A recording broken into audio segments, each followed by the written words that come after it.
โพธิสัตว์กำจัดกิเลสตัณหาได้เป็นอาระ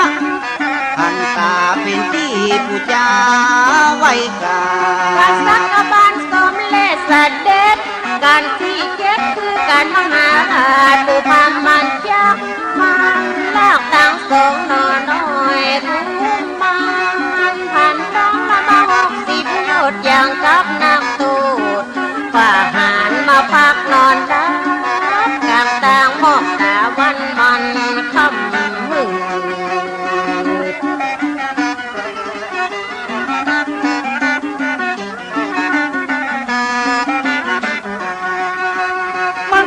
นอนบนไม้ลังละผู้เท่าผีพามคนตายผุด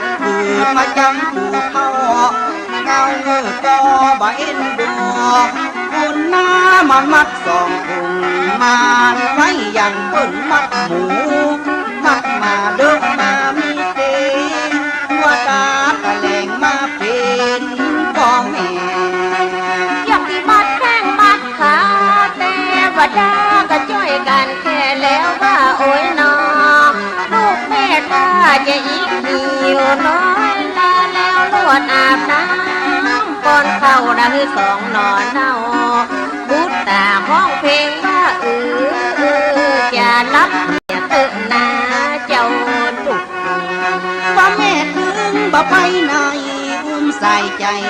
มาจูบหอดตุ้งมาแถววันผูกเทวดากอหายไปนะผู้มามันล่าแขนต่อพ่อมันละจะไปแถวในเทวดามาดุลใจละมีหนตางสองแย่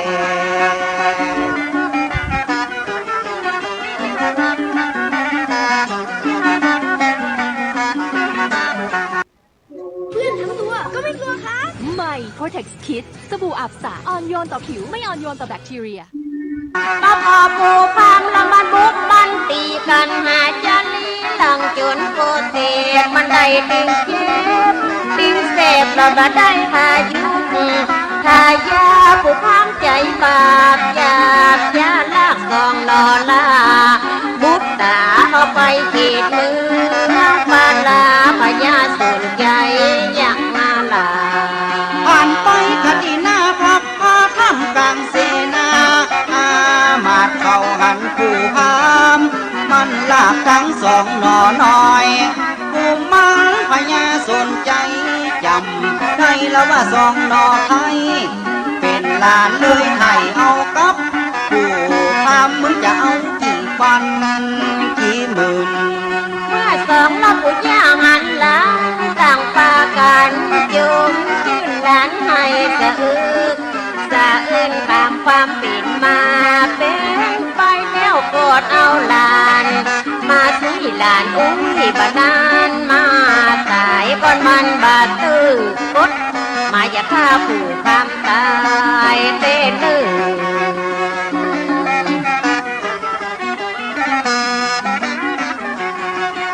ผู้พามละมันตึงบอกตัวมันนั่งใส่หัวก็อยู่หันเฮ่อเฮ่อว่าเป็นของเฮาแล้วเนื้อตันยุกตานเหือตัวเฮาจะเอาไปเป็นคนใจละเพราะว่าเฮาได้เมียสาวบัดนี้ตันมาให้เอาเฮาขอสุมาลาโด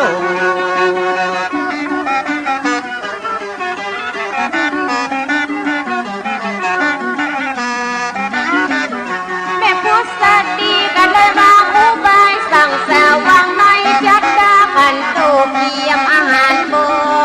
รีโพกละมาหือผู้พามบ้านละเก่งจริงมาละหืออ่อมจริงจังนะหือลากินก้างละคือตุ่นกินมามีเพลวน้ำลังสุลาพามกินจนตายต้องเตะกับอุ้ยพุทธตีเล่าลานจะลีว่าอกเหมือนจัดแตกคือทอดได้แตกได้แยกละไปอยู่ในป่าในดงจะจัดขบวนกองตับละไปหับออกจากอาสมมาจะฮือไฟฟ้าคนเข้าไปนิด มนต์อย่างสมเกียรติ กำสอยแม่บัวซ้อนซึ่งได้ไต่ต้องมาอย่างละเอียดขอถวายเถิดพระเกียรติและเป็นธรรมะผู้จาอันสอนเนื้อมหาชาติมันก็ติงยากนักหนาขอหมู่เฮาเจ้าล้านนาช่วยกันรักษาของเก่า เอาไว้เป็นอนุสรณ์พ่อแม่บัวสอนแล้วก็แก่ก่อนเฮาที่จริงจังสองรุ่นเก่าเปิ้นบ่ตายไปหลายคนจังซอรุ่นใหม่ รุ่นฮิตเขาบ่ใครคิดใครส่วนคิดแต่อัปปะมงคลจริงกะสุขสุนสอ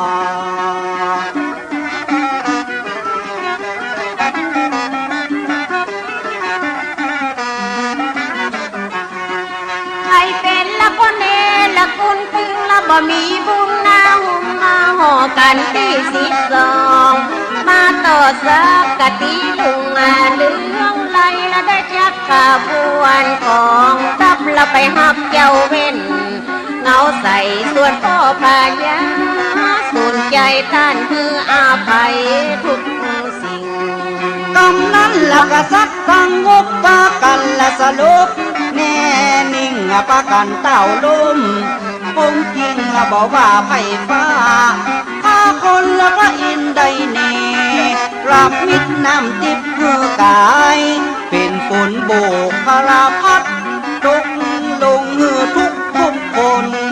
ได้ตื่น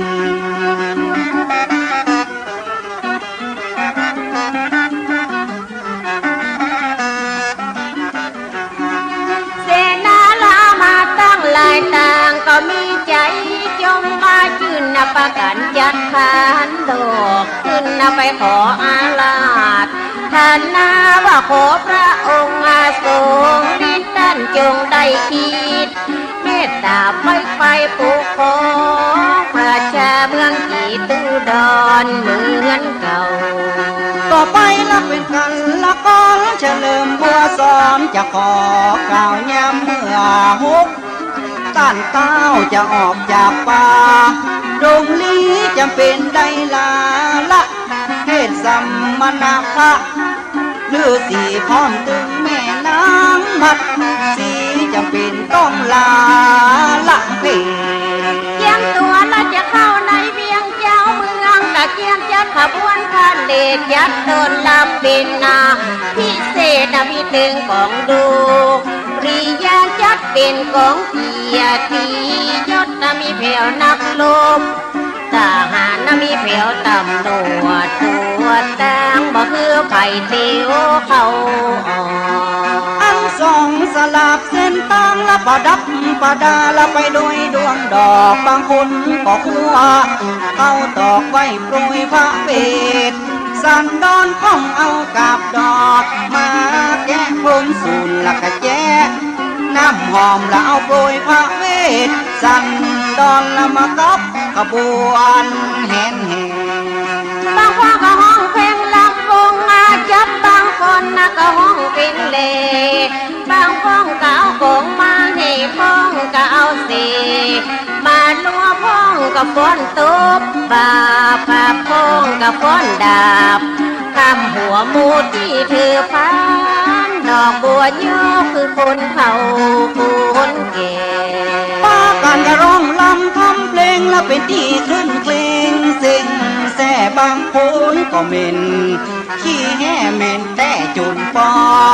เป็นลมกำนั้นมีฝนหาแก้วตกลงมา เ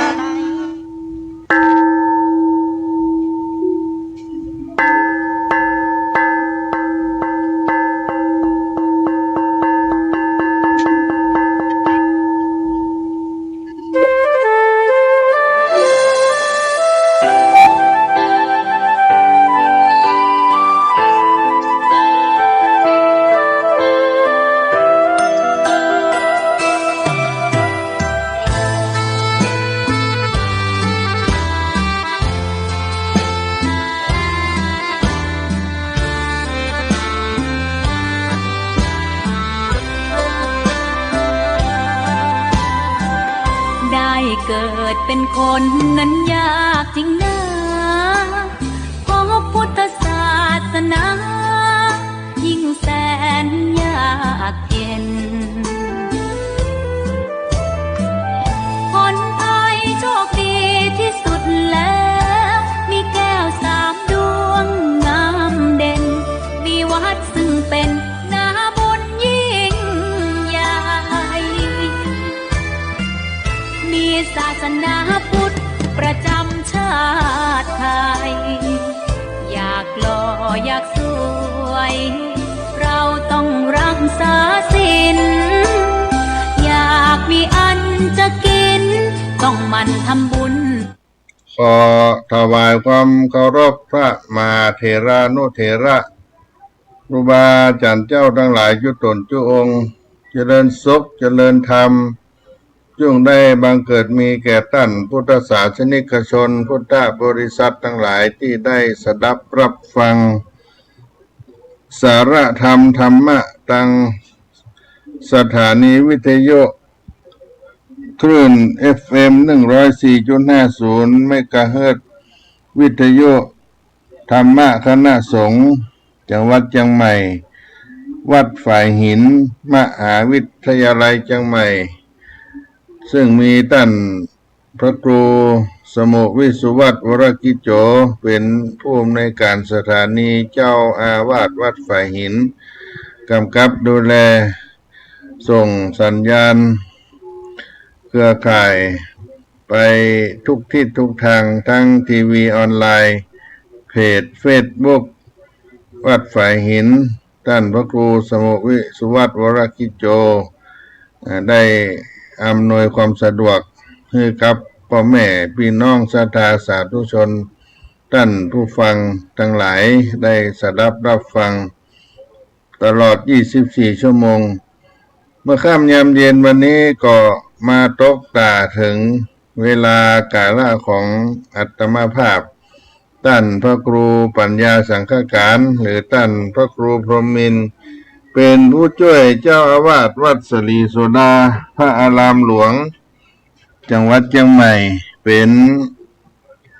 ตัวแทนคณะสงฆ์คณะพระธรรมจาริกได้มาพบกับท่านพี่น้องท่านผู้ฟังทั้งหลายวันนี้เป็นวันที่17 มิถุนายนพุทธศักราช 2568ได้มามาจากันช่วงนี้ทางวัดสลีโสดาพระอารามหลวงจังหวัดเชียงใหม่ก็มีงานเตรียมการบรรพชาอุปสมบทชาวเขาประจำปีพุทธศักราช 2568 ซึ่งปีนี้ก็ได้มีกำหนดการที่จะได้บรรพชาอุปสมบทในวันที่29วัดเบญจมาบพิตรดุสิตวนารามกรุงเทพมหานครซึ่งก็จะได้นำคณะผู้บวชทั้งเป็นสามเณรและบรรพชาอุปสมบทเป็นพระภิกษุเดินทางลงไปในเดือนนี้วันที่26 มิถุนายนไปถึงวันที่29ไปที่วัดเบญจมาบพิตร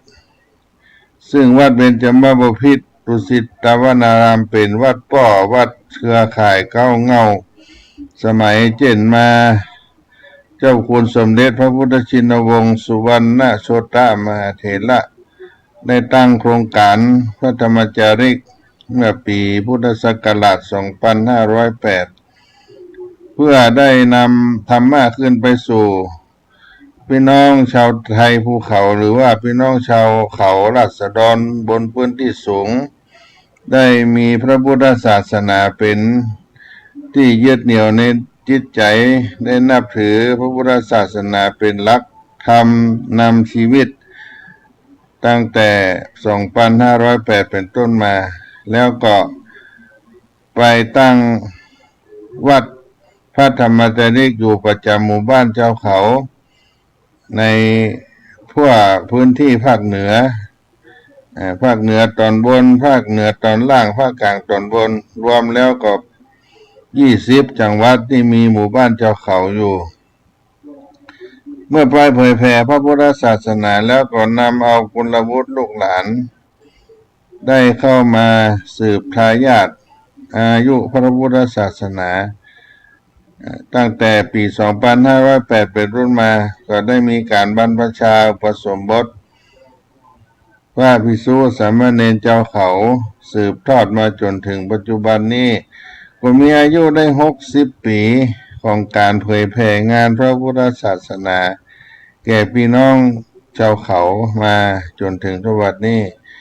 ญาติโยมท่านสาธุชนทั้งหลาย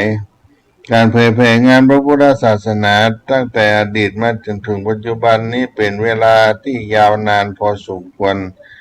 ต้องใช้ความวิริยะอุตสาหะ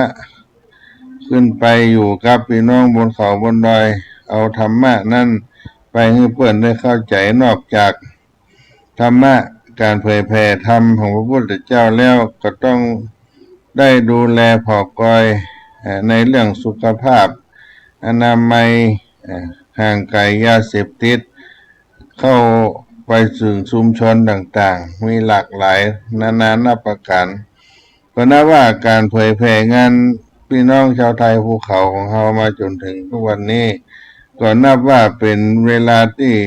ยาวนาน60 ปีแต่ละปีก็มีกุลบุตรลูกหลานมาบวชเรียนอยู่ในสำนักวัดสลีโสดาพระอารามหลวงจังหวัดเชียงใหม่มาโดยตลอดแล้วก็ส่วนหนึ่งนั่นก็เป็นฆราวาส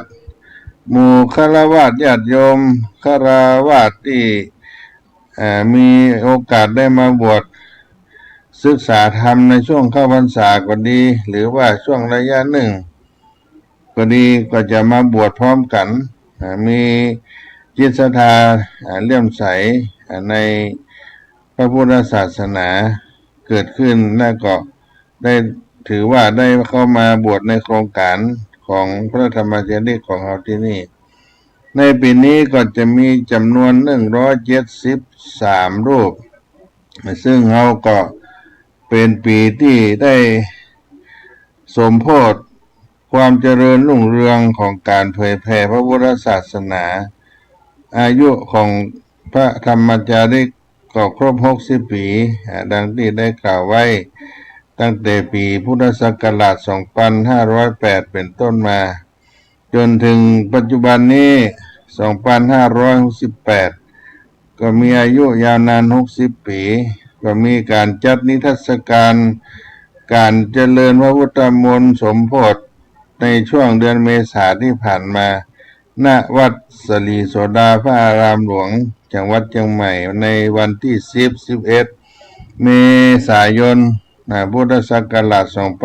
2568 และภายในปีนี้ทุกวัดพระธรรมจารีที่อยู่บนดอยบนอาสมในหมู่บ้านเจ้าเขานั้นทำกิจกรรม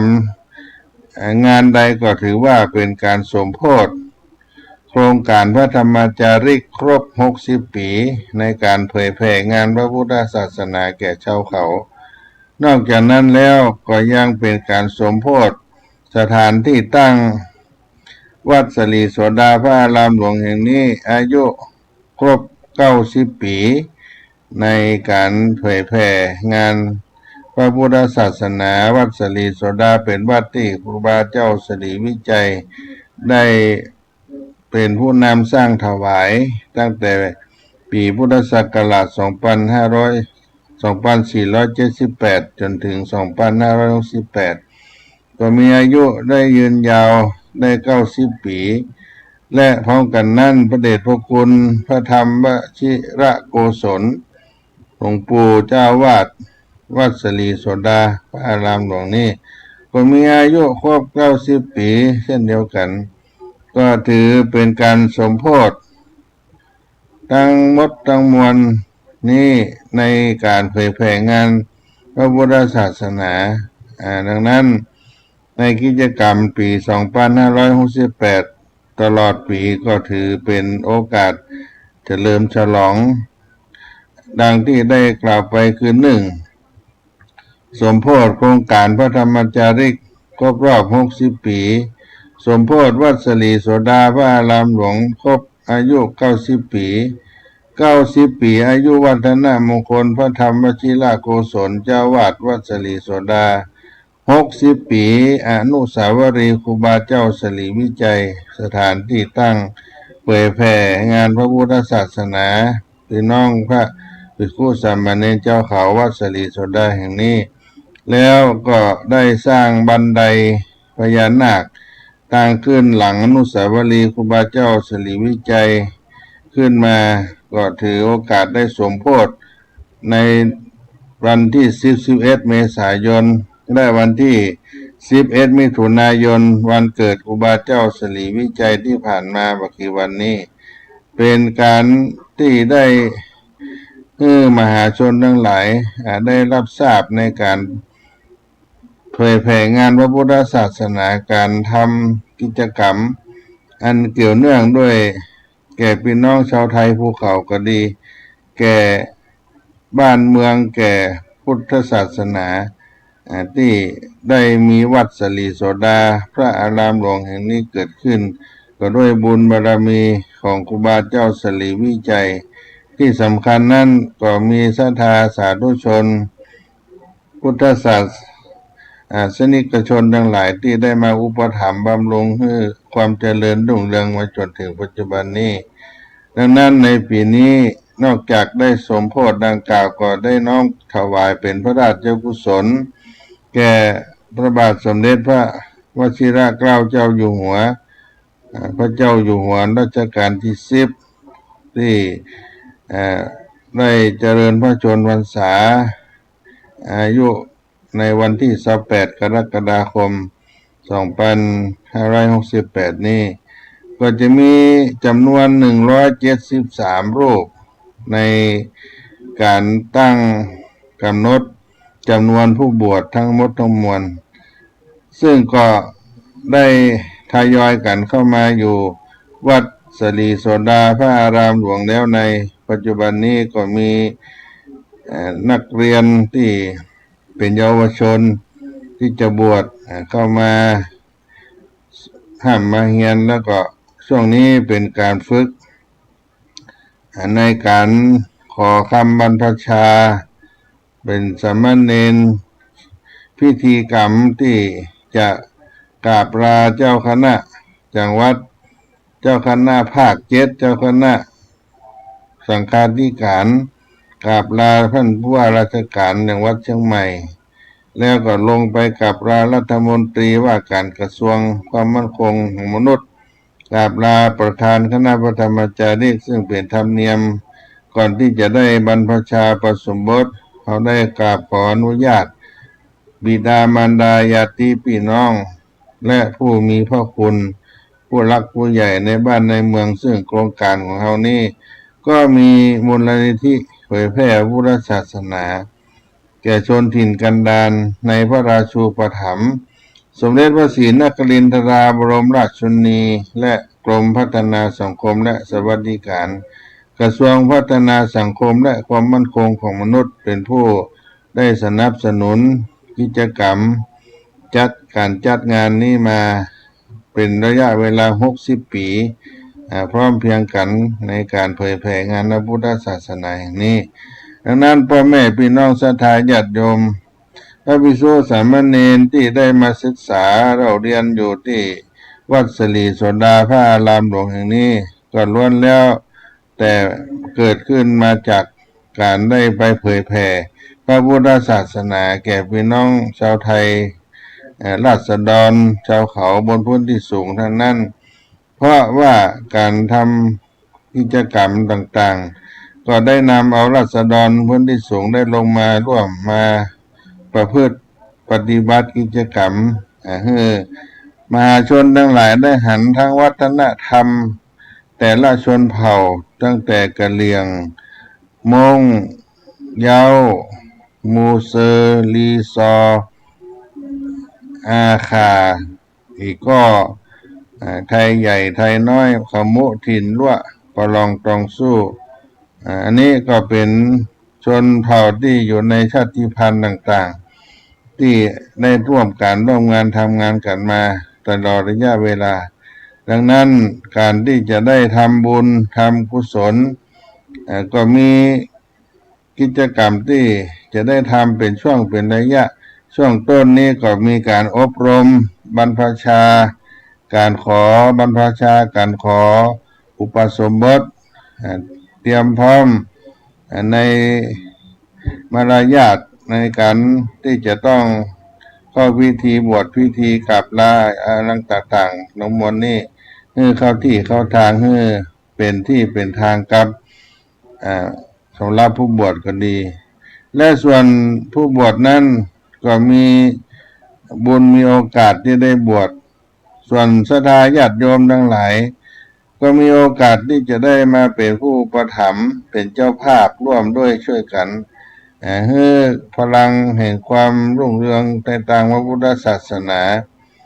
ได้งอกเงยวิรุฬละหิวิบานงามไปตลอด5,000 พระวรรษาก็ขอน้อมเชิญทุกท่านที่มีโอกาสมีเวลาที่จะได้มาร่วมบุญ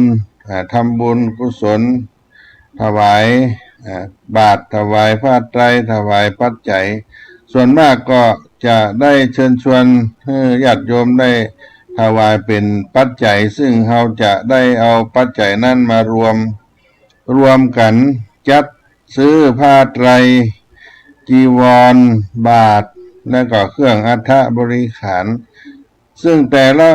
คนที่มาบวชนั้นจะมีไซส์มีส่วนสัดส่วน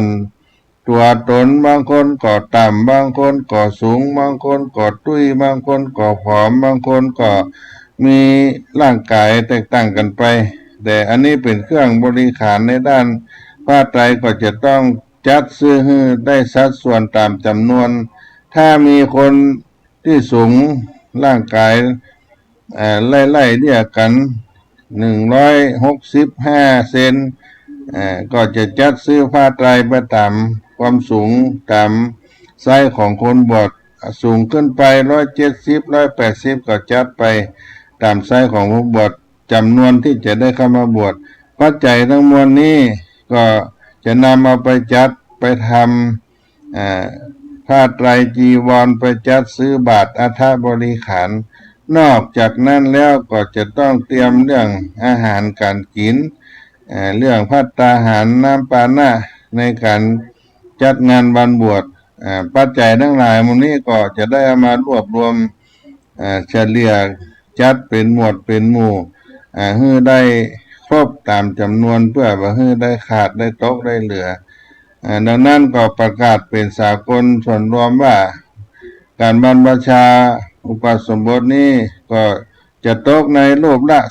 2,500 บาทที่เชิญชวนพี่น้องศรัทธาผู้ที่จะรับ1 รูป 2 รูปละ 2,500 บาทหรือว่าจะทำบุญไปตามกำลังเจตนาศรัทธาที่พ่อแม่ศรัทธาจะร่วมบุญได้20 บาท100 บาท50 บาท 1,000 10,000ก็แล้วแต่ใครจะรับเป็นองค์ละ 2,500 9 องค์เต่าอายุตัวเอง18 ปี19 ปี20 ปีรวมกันก็สามารถทำได้ในส่วนด้านปัจจัยก็จะได้นำมาได้รวบรวมจัดสรรให้ได้การบวชนี้ได้สำเร็จรุ่งเรืองไปด้วยดีวันนั้นเมื่อได้ทำการบรรพชาอุปสมบทแล้วก็เชิญชวนญาติโยมได้มาน้อมถวายประเคนผ้าไตรบาตรให้แก่พระภิกษุสามเณรที่ได้เป็นพระใหม่เณรใหม่ในวันที่30 มิถุนายนเวลา 13 นาฬิกาเป็นการทำบุญถวายทานดังนั้นซึ่งก็เป็นเรื่องราวของการบวชชาวเขาที่ได้นำมามาเล่าให้พี่น้องทั้งหลายได้ฟังและก็ได้มีโอกาสร่วมเป็นเจ้าภาพกับวัดสลีโสดาพระอารามหลวงเชียงใหม่วัดเบญจมาบพิตรดุสิตวนารามกรุงเทพมหานครซึ่งเป็นสถานที่ต้อนรับมหาชนนานา ทั่วทิศทั่วไทย4 ทิศ 8 ทิศมาอยู่ในพระนครหลวงกรุงเทพนั่นเพิ่นก็จะมาร่วมบุญนับเป็นปัน4-5 คนในการมาบวชวันที่มีกำหนดการจะบวชเป็นหมื่นก็ว่าได้เพราะทยอยกันมาตลอดวันญาติโยมนี่ก็เป็นส่วนหนึ่งของการที่จะได้เตรียมการบรรพชาการบวชชาวเขาที่ได้มามาจากให้พี่น้องท่านพุทธศาสนิกชนได้รับฟังกันในเบื้องต้นรายการนี้ก่อนเพื่อได้มีโอกาสได้ร่วมสร้างบุญบางท่านก็เคยมาทุกปีญาติโยมนะมาบวชเจ้าเขาซึ่งก็ได้ทำบุญร่วมกับวัดสลีโสดามาโดยตลอดส่วนนี้ก็เป็นที่น่านุโมทนากับพ่อแม่ศรัทธาญาติโยมทั้งหลายที่มีโอกาสได้ส่งเสริมสนับสนุนคุณบุตรลูกหลานที่เป็นพี่น้องบนเขาบนดอยได้มีโอกาสลงมาศึกษาเราเรียนที่วัดสลีโสดาพระอารามหลวงซึ่งเป็นศูนย์การศึกษาศูนย์รวมแห่งพระภิกษุสามเณรทั่วล้านนา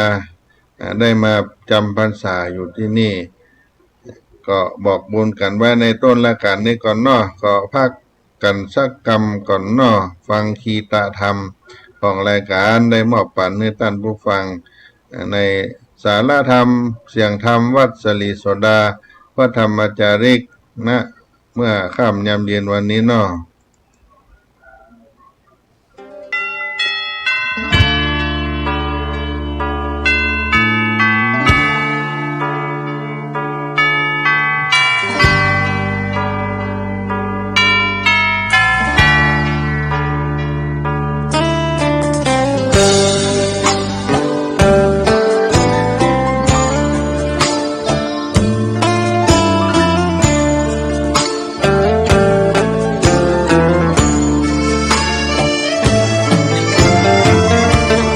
ชวนทุกท่านเข้าวัดเข้าวา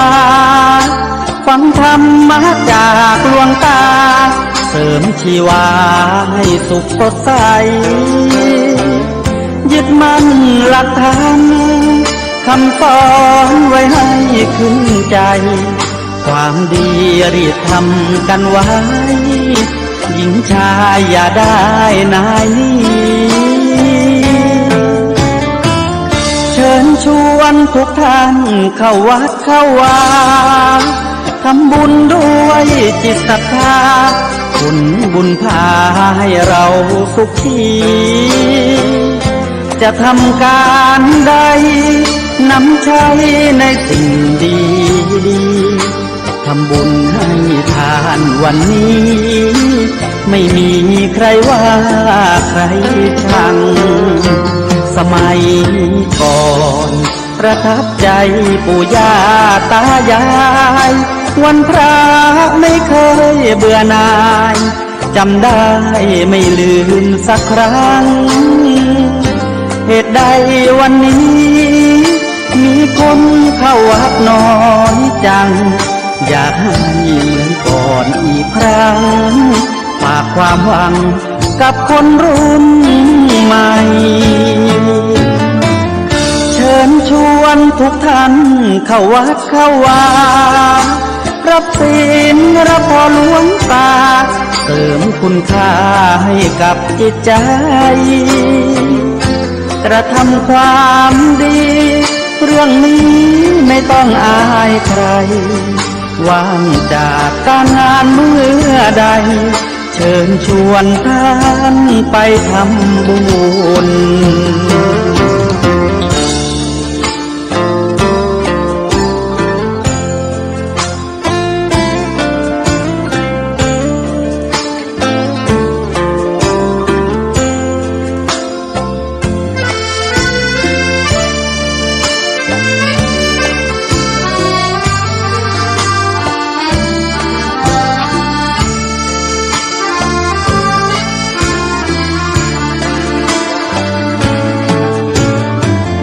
เชิญชวนทุกท่าน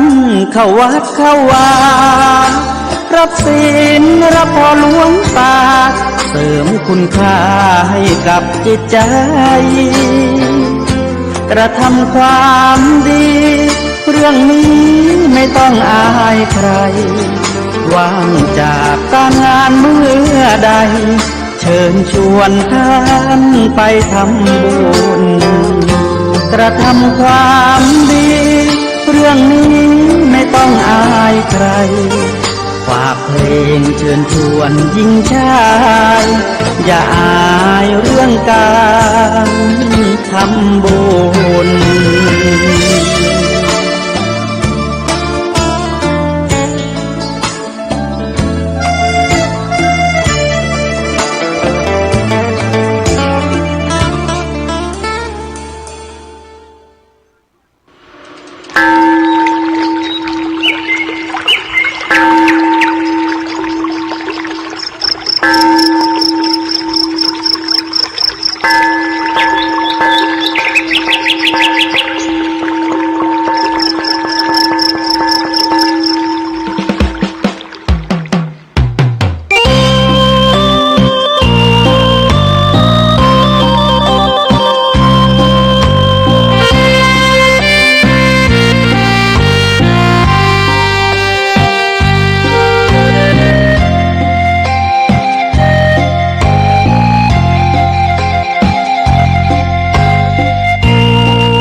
ชินา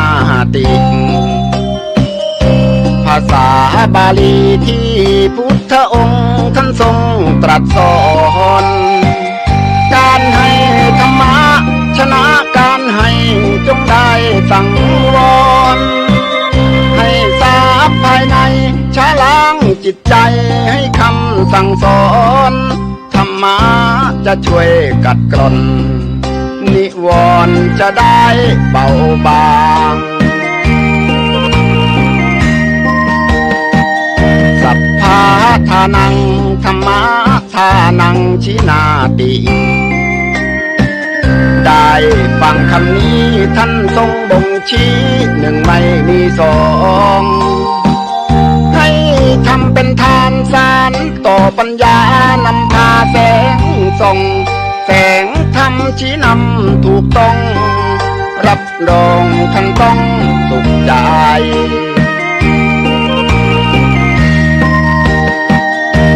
โลภโกรธหลง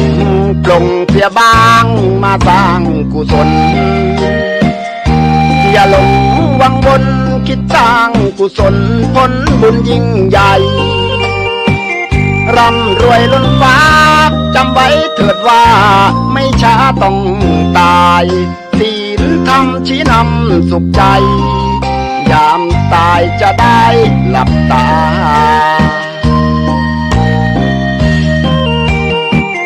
สัพพะทานังธรรมะทานังชินาติได้ฟังเพลงนี้เชิญเถิดน้องพี่อย่าได้รอช้าให้ทำเป็นทานสารต่อกุศลผลเวทนาชาตินี้หรือว่าชาติหน้าเกิดมาดวงตาเห็นธรรม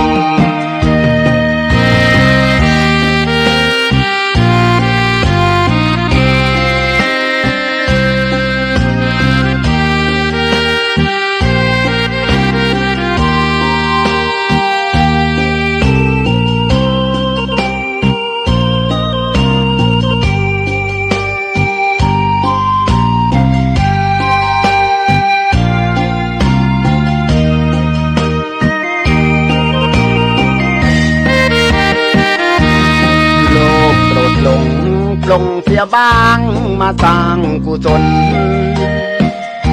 อย่าหลงวังวนคิดสร้างกุศลผลบุญยิ่งใหญ่ร่ำรวยล้นฟ้าจำไว้เถิดว่า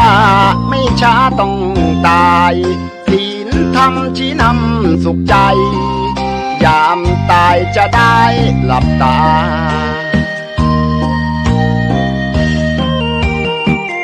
สัพพะทานัง ธรรมะท่านังชินาติ ได้ฟังเพลงนี้เชิญเถิดน้องพี่อย่าได้รอช้าให้ทำเป็นทานสารต่อกุศลผลเวทนา ชาตินี้หรือว่าชาติหน้าเกิดมาดวงตาเห็นธรรม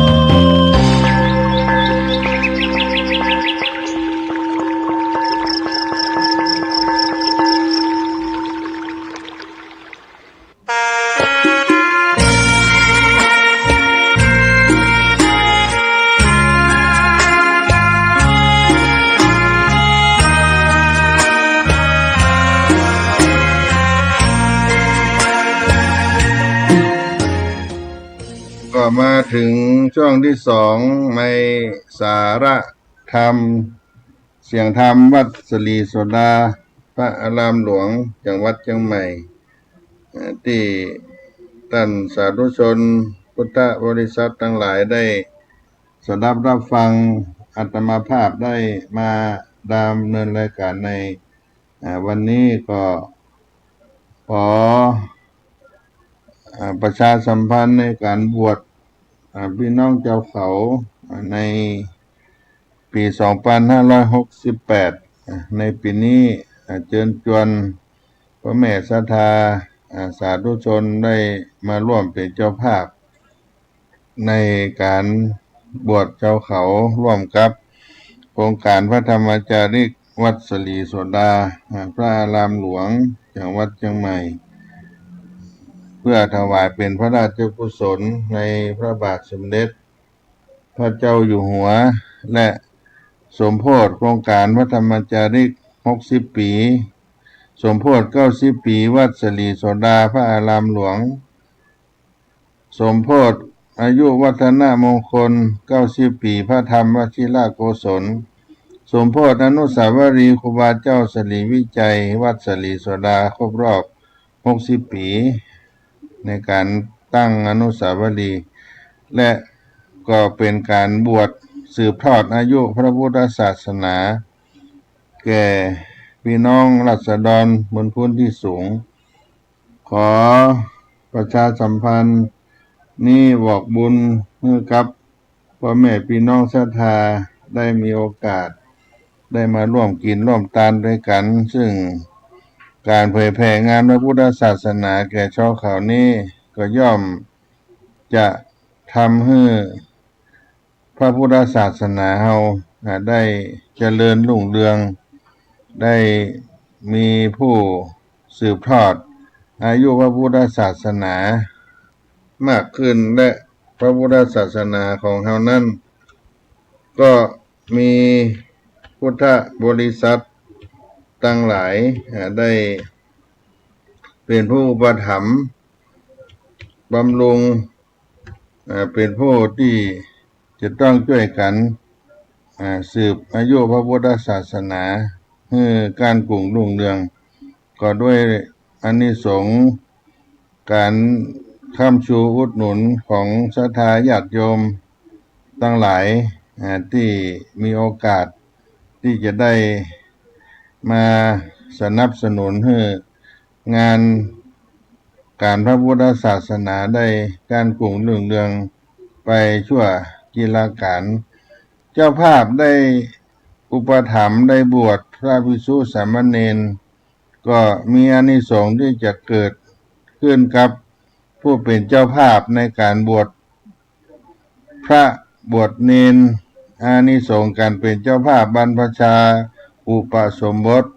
1ย่อมได้เกิดเป็นมนุษย์มีชาติตระกูลสูง2ย่อมได้เกิดในสถานที่รุ่งเรืองด้วยศีลสมาธิปัญญา 3. ย่อมเป็นผู้ทรงจำดี มีปฏิภาณว่องไว มีปัญญาดี 4. ทำให้มีอาชีพมั่นคง กิจการที่ทำก็เจริญรุ่งเรือง 5. ย่อมเป็นผู้มีเสน่ห์ เป็นที่รักนับถือของมนุษย์และเทวดา 6. ย่อมเป็นผู้มีร่างกายแข็งแรง สมส่วนสง่างาม 7. ย่อมมีอิสระเสรีมีอำนาจมาก 8. เมื่อยังหมดกิเลส เมื่อตายไปย่อมไปเกิดในสวรรค์หรือเป็นเทวดาเป็นพรหม อันที่9นั้นย่อมได้ดวงตาหันธรรมบรรลุธรรมได้จนถึงนิพพานในอนาคตการในภายภาคหน้า เพราะฉะนั้นการได้บรรพชาอุปสมบทการบวชนี่ก็ขอเจริญพรเชิญชวนทุกท่านเป็นเจ้าภาพรูปละ 2,500 บาทในการบวชและเป็นเจ้าภาพโรงทานถวายภัตตาหารช่วงระยะเวลาตั้งแต่วันที่25ไปถึงวันที่7 กรกฎาคมก็จะมีการอบรมการบวชพระอบรมต่างๆนานาก็มาติดต่อที่วัดสลีโสดาพระอารามหลวงหรืออาตมาภาพท่านพระครูปัญญาสังฆการก็จะเป็นสะพานบุญแนะนำบุญให้กับศรัทธาญาติโยมพ่อแม่ศรัทธาทั้งหลายที่ได้มีโอกาสจะร่วมเป็นเจ้าภาพในการบวชพระบวชเณรในปีพุทธศักราช 2568 ในปีนี้จึงถือโอกาสนี้เป็นกระบอกเสียงบอกบุญให้กับพ่อแม่ศรัทธาที่ได้มีโอกาสที่จะได้ร่วมเป็นเจ้าภาพกันในวัดสลีโสดาพระอารามหลวงให้เฮาท่านทั้งหลายนั้นได้มีโอกาสได้สืบทอดอายุพระพุทธศาสนาสืบทอดหลักธรรมคำสอนขององค์สมเด็จพระสัมมาสัมพุทธเจ้าบรรพชาเป็นสามเณรอุปสมบทเป็นพระภิกษุผู้มีอายุบวชพระก็ประมาณการว่าได้บวชให้พระพุทธศาสนาและอันที่สำคัญได้เป็นการบวชให้พ่อให้แม่ของเราด้วยเพราะฉะนั้นการได้บรรพชาอุปสมบทนี้ย่อมมีพลานิสงส์องค์สมเด็จพระสัมมาสัมพุทธเจ้าได้ตรัสเทศนาอานิสงส์แห่งการบรรพชาอุปสมบทไว้โดยอเนกอนันต์นานาประการได้กล่าวไว้ว่าอานนท์ดูอนันตะดูก่อนอานนท์บุคคลใดมีศรัทธาบรรพชาทาสกรรมมากรให้เป็นสามเณรหรือสามเณรมี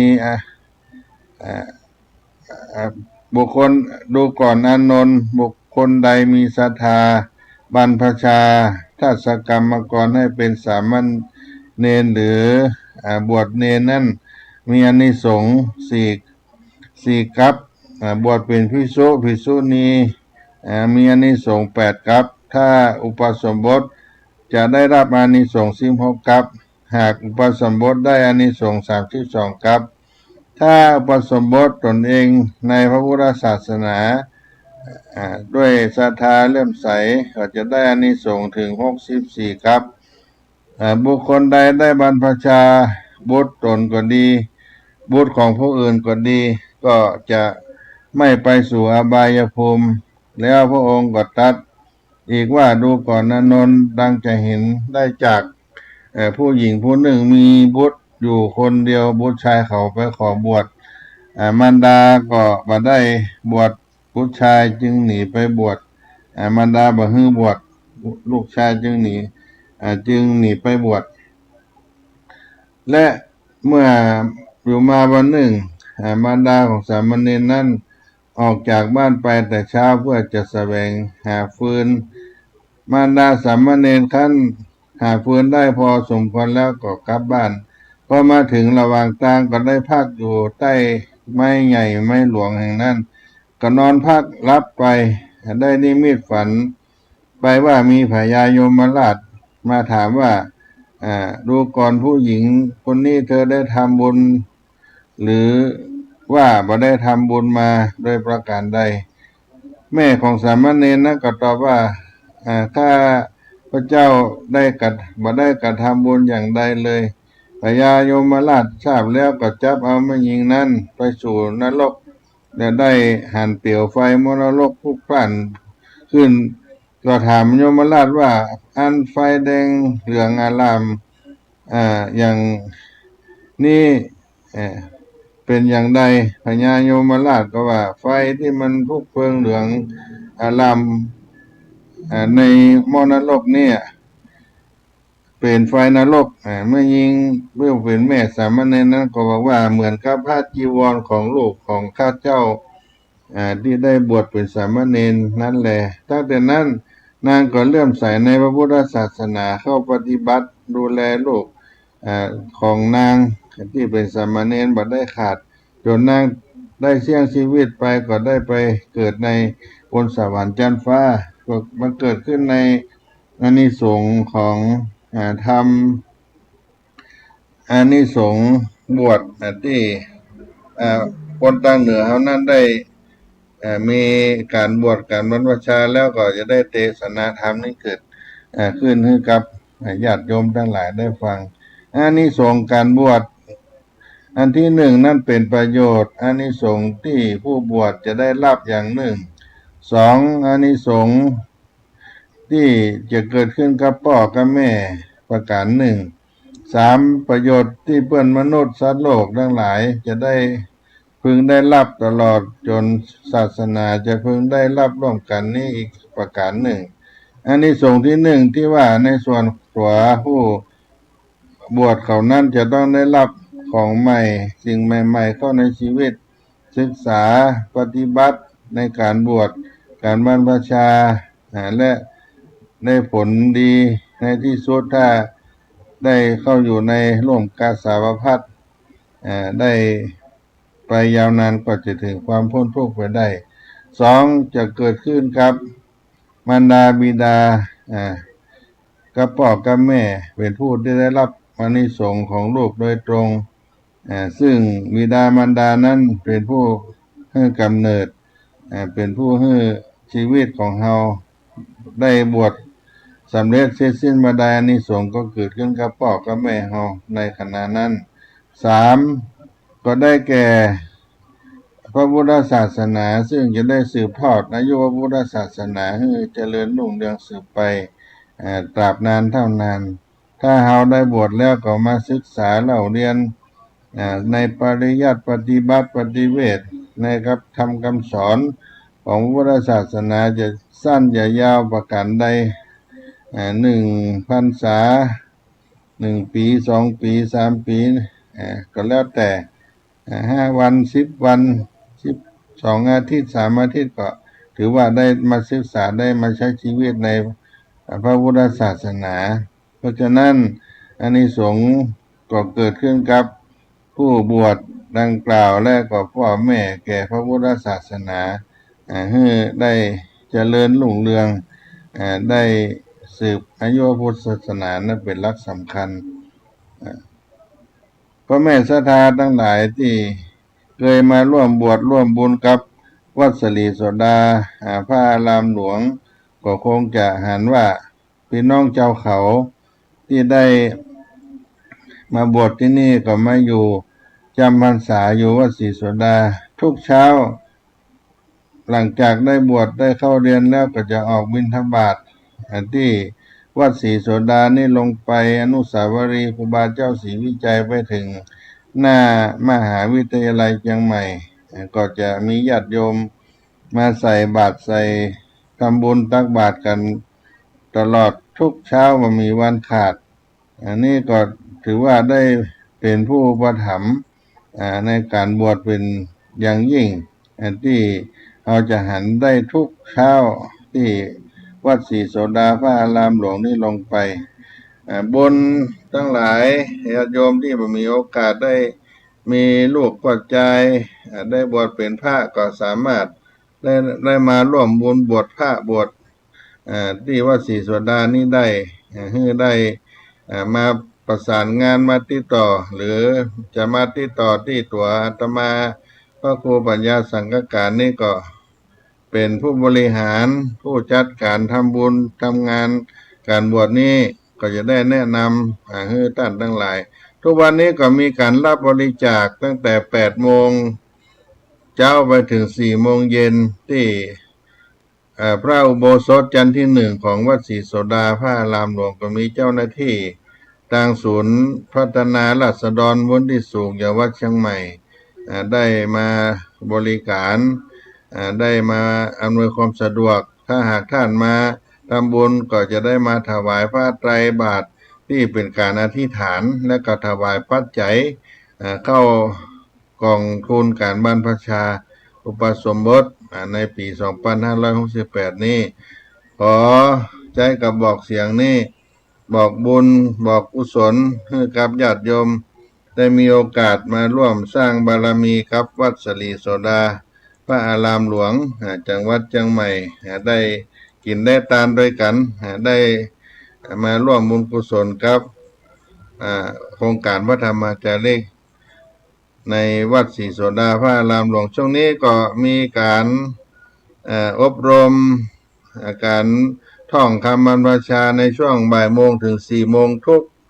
วันตลอดวันราชการเนี่ยนะญาติโยมแล้วก็การรับบริจาคก็วันจันทร์ถึงวันศุกร์หน่วยงานราชการราษฎรชาวเขาประจำจังหวัดเชียงใหม่ก็จะมาอำนวยความสะดวกส่วนวันเสาร์อาทิตย์ก็มาทำบุญได้ที่สำนักงานวัดศรีโสดาพระอารามหลวงจังหวัดเชียงใหม่ได้ตลอดจนจะมีการบวชเสร็จนอกจากนั้นที่สำคัญญาติโยมที่มีโอกาสวันที่26นั้นก็จะมีมีอ่านว่ามีเจ้าภาพจะเอามามางานกันใครฟังเป็กตู้บทพระวันที่26ก็มาฟังที่วัดศรีโสดาได้มีคณะหันเจ้าภาพที่เปิ้นจะเป็นเจ้าภาพถวายก้านั่นจะเอาคณะจันทิพย์หรือว่าอย่างนี้อาตมาก็ลืมชื่อไปจันทิพย์จังหรือว่าคณะของจันทิพย์จำตองเนี่ยมานะเพิ่นมีเจ้าภาพจะมาก็มาฟังกันได้และจะเป็นเจ้าภาพลงทานข้าวกล่องก๋วยเตี๋ยวผัดไทยอาหารอื่นๆก็เอามาร่วมบุญกันได้จะมาถวายผ้าเนนพระศรีโสดาก็มาร่วมถวายทานกันได้ขอใจกับบอกเสียงนี้บอกบุญครับพี่น้องท่านผู้ฟังทั้งหลายวันนี้เวลาก็จะหมดเสียงไปขออำลาญาติโยมทั้งหลายไปก็มาพบกันในวันพรุ่งนี้ขอความสุขสดีจงมีแก่ท่านทุกผู้ในคนยะตาโลธรรมาวัฏันติอายุวันโนสุขังปะลัง